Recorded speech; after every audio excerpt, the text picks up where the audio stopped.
Hi friends, आज हम बहुत ही छोटे से ट्रैक पे जाएंगे।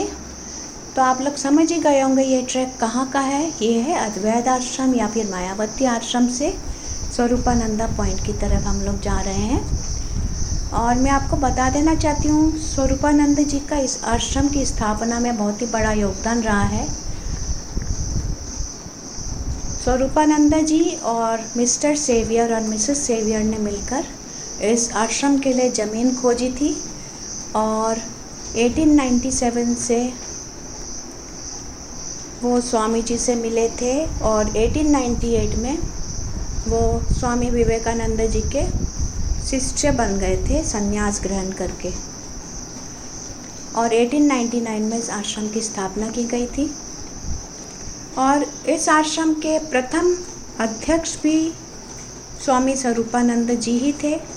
और यहाँ से एक बहुत ही इम्पॉर्टेंट मंथली मैगज़ीन निकलती है इंग्लिश में, प्रबुद्ध भारती, उसके संपादक भी वही थे, स्वामी स्वरूपानंद जी। और इतने साल पहले, करीब 122-23 साल पहले की बात है, जब स्वामी स्वरूपानंद जी यहाँ पर पैदल चलकर जाते थे और डीप जंगल के बीच यहाँ पर मेडिटेशन करते थे। घंटों, 3-4 घंटे वो मेडिटेशन करने में ही बिता दिया करते थे। तो उसी जगह का नाम आजकल स्वरूपानंदा पॉइंट रखा गया है। और अगर आप लोग कभी भी मायावती या अद्वैत आश्रम आए तो स्वरूपानंद पॉइंट में आना मिस ना करिए, क्योंकि यह नेचर ट्रैक है और आपको यहाँ पर आकर एक अद्भुत शांति का अनुभव होगा। पॉजिटिव एनर्जी आएगी आपके अंदर। तो ये देखिए, ज़्यादा बात नहीं करेंगे हम लोग। ये नेचुरल आवाज़ आप सुन सकते हैं यहाँ पर, नेचर की आवाज़।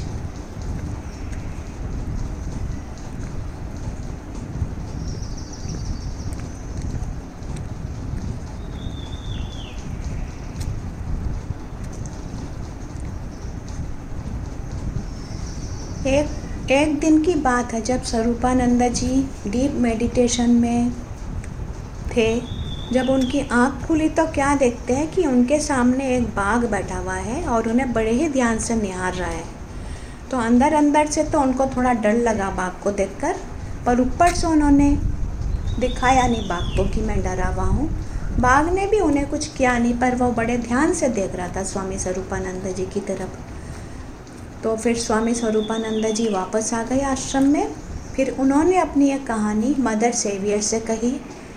तो मदर सेवियर ने उनको वहाँ जाने के लिए मना किया। नेक्स्ट डे से कहा कि आपके लिए हम यहीं पास में कुटिया बना देते हैं, आपको उस घने जंगल में जाने की कोई ज़रूरत नहीं है।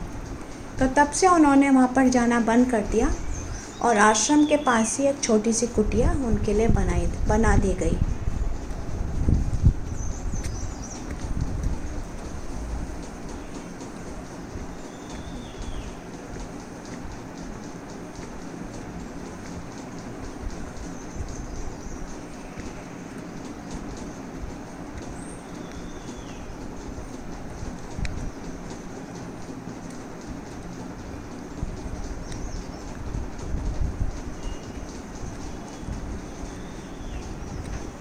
ये 1898 या 1897 से स्वरूपानंद जी रोज़ यहाँ पर आकर मेडिटेशन किया करते थे घंटों।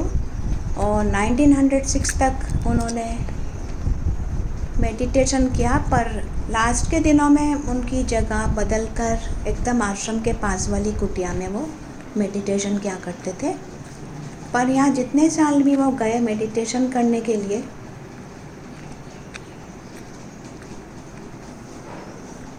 तो इसी जगह पर वो आया करते थे, क्योंकि यहाँ पर बहुत शांति है। और उन दिनों तो पूरा डीप जंगल था, यहाँ पर सड़कें वगैरह कुछ भी नहीं थी, बहुत ही दुर्गम था। यहाँ पर आना बड़ी कठिनाइयों का सामना करके उनको यहाँ पर आना पड़ता था। ये उनका डेयरी फार्म है, आश्रम वालों का डेयरी फार्म है, गौशाला है।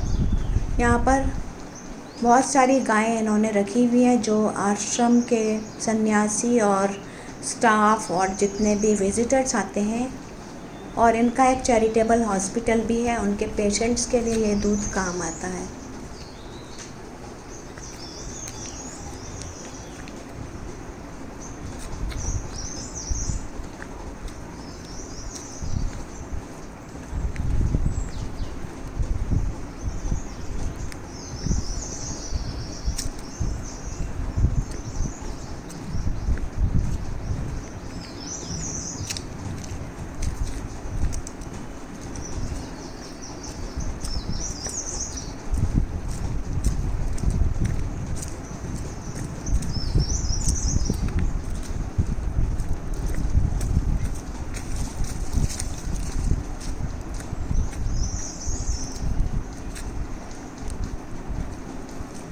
यहाँ पर आकर एक पॉजिटिव एनर्जी आती है बॉडी में और एक आध्यात्मिक एनर्जी और पॉजिटिव एनर्जी का एहसास होता है।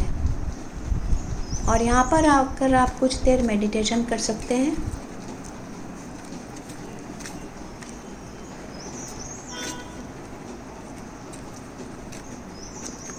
बहुत ही अच्छी वाइब्स है इस जगह की।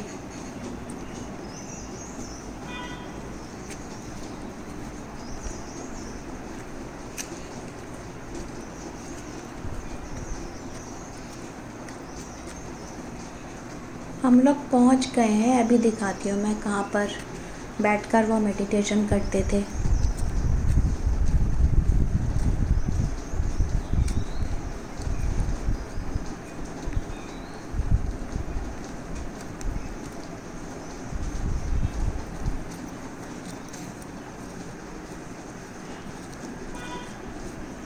ये है, यहाँ पर बैठकर मेडिटेशन करते थे। तो thanks for watching and take care and bye bye.